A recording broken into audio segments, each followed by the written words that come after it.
The bell above the door at Riverside Laundry hadn't worked in years. I knew that because I'd been coming here every second Thursday for 11 months, ever since my dryer gave out and I decided I was too tired to deal with appliance repair people coming into the house.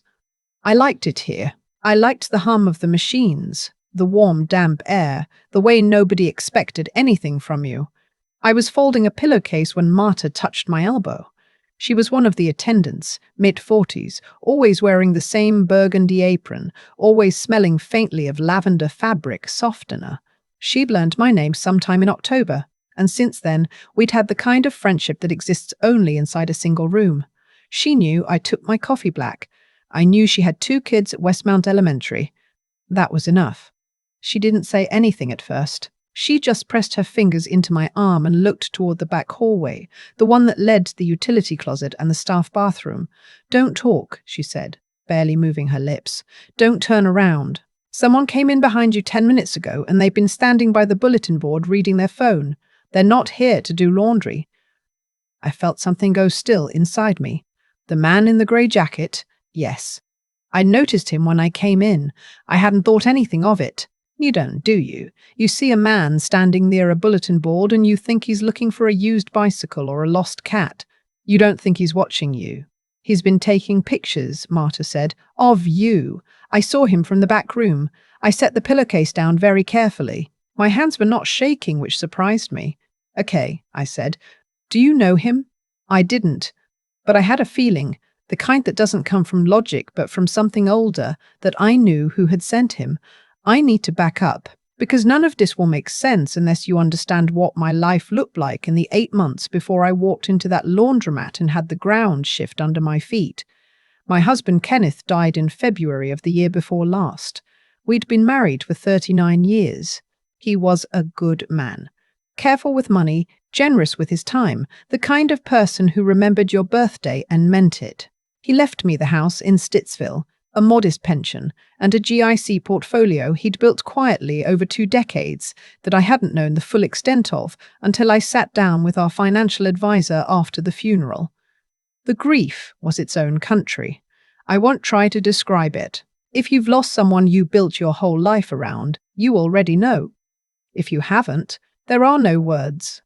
My daughter, I'll call her my daughter because that's what she is, not because I'm protecting her, came home from Edmonton for the funeral and stayed for 3 weeks. She was attentive and kind, and I was grateful. When she left, the house felt the way houses do when they've been full of people and then suddenly aren't. My son-in-law started calling more after that, which I thought was sweet, which I thought meant he cared. His name is Darren, and I have spent the better part of the last year trying to understand how I could have been so wrong about someone I watched my daughter choose. The calls started as check-ins. "How are you sleeping? Have you been eating? Do you want company for the holidays?" Normal things. Caring things. He drove up from Kanata twice in March to help me with things around the house. A leaky faucet, some boxes Kenneth's brother wanted from the garage. I made him lunch both times. I thanked him. I thought, my daughter married well. Then in April, he mentioned the condo development. It was casual, almost offhand. He had a colleague, he said, someone he trusted completely, who was putting together a group of private investors for a new build in the West End. Pre-construction prices, limited spots. The kind of thing that didn't stay available long. I said I wasn't interested in investments. I had everything I needed. He didn't push. He just nodded and said, of course, he understood. He just thought of me because the returns were exceptional, and Kenneth had always been so smart about that kind of thing. He knew exactly what he was doing. I understand that now. He mentioned it again in May, then in June. Each time a little differently. Once as something he wished he could get into himself but didn't have the liquidity, once as something his colleague was practically begging him to fill the last spot on. Each time I said I'd think about it. Each time I told myself I was just being polite. What I didn't tell him was that I'd also started talking to a man named Wallace. Wallace came into my life through the investment group at my church. He was new to the congregation, moved to Ottawa from Calgary, he said, after his own wife passed. He was warm. He was funny in the quiet, dry way I've always liked.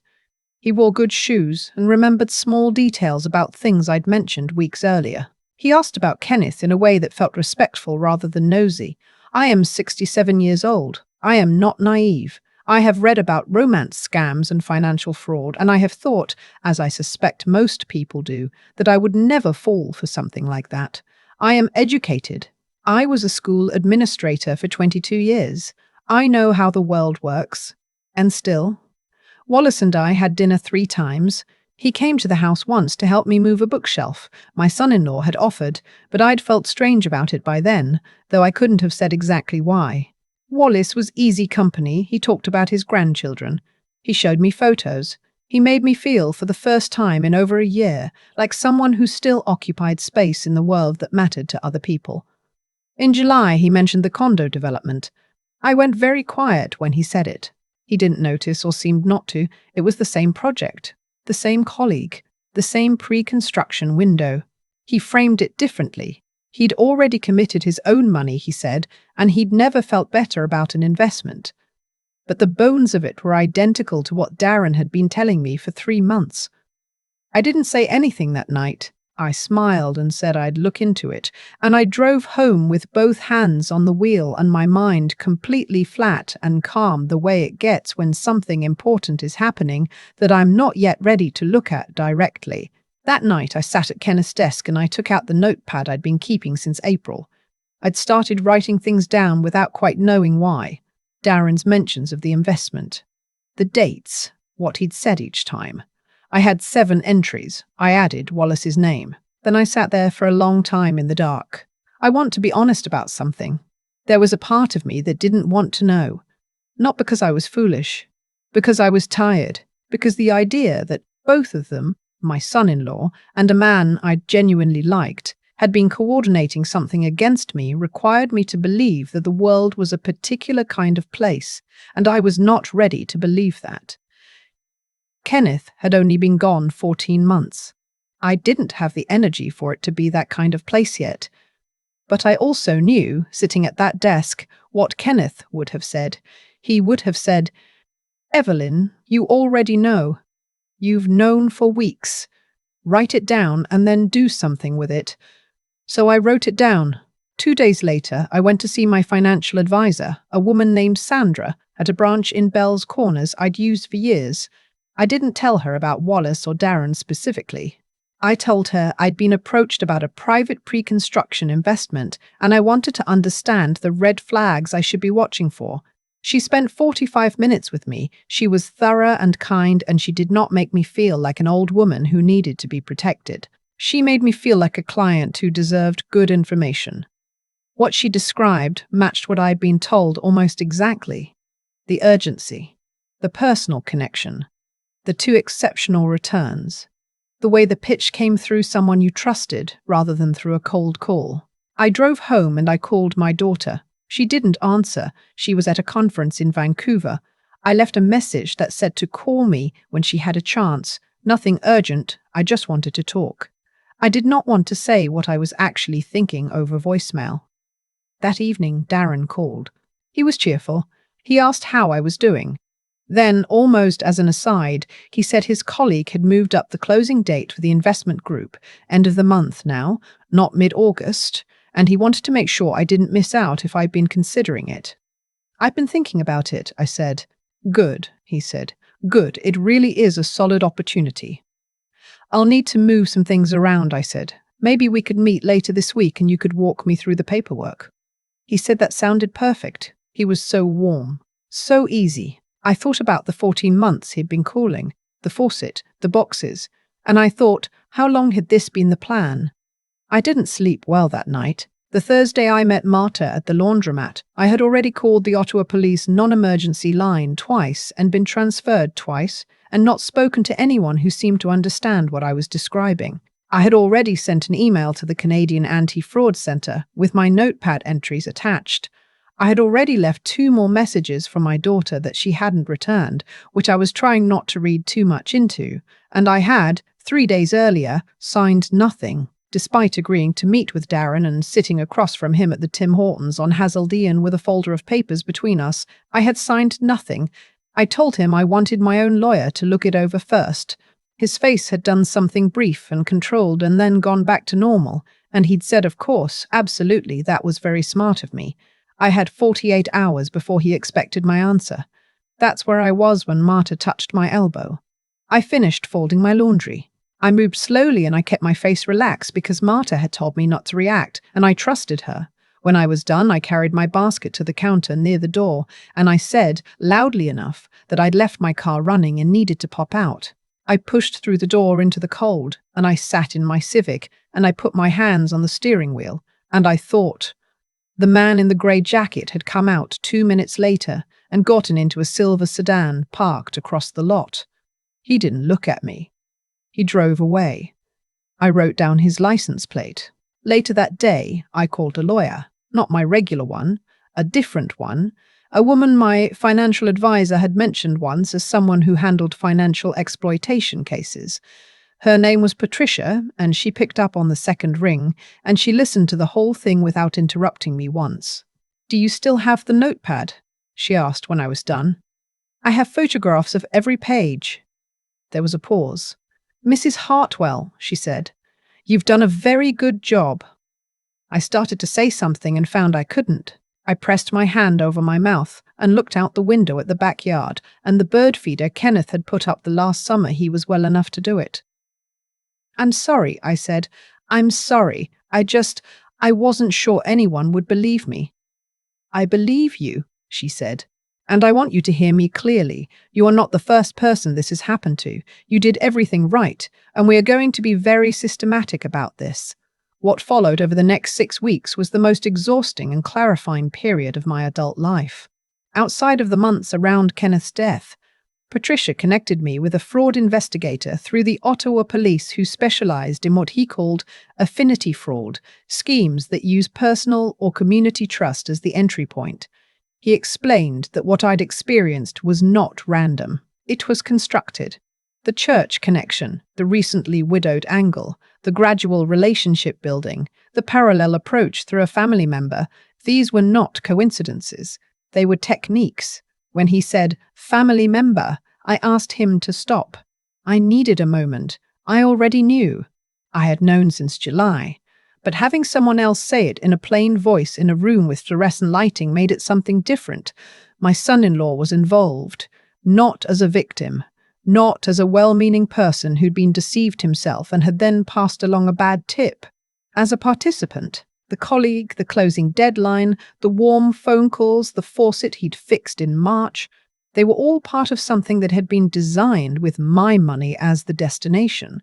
My daughter had answered my third message by then. We had talked for 2 hours. That conversation is private. What I will say is that she had not known. I am certain of that. What she did with that certainty afterward, what it meant for her life and her marriage, is her story to tell, not mine. I gave the investigator the license plate. He didn't tell me what he found, but he wrote it down carefully. Wallace had stopped returning my calls after the 3rd week. I won't pretend that didn't hurt. It hurt in a way that was separate from everything else, quieter and more personal.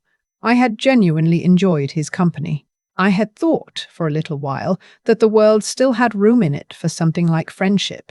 Learning that he'd been counting my assets while he was helping me move furniture was its own particular kind of loss, different from Kenneth's death, but related to it in ways I couldn't fully articulate.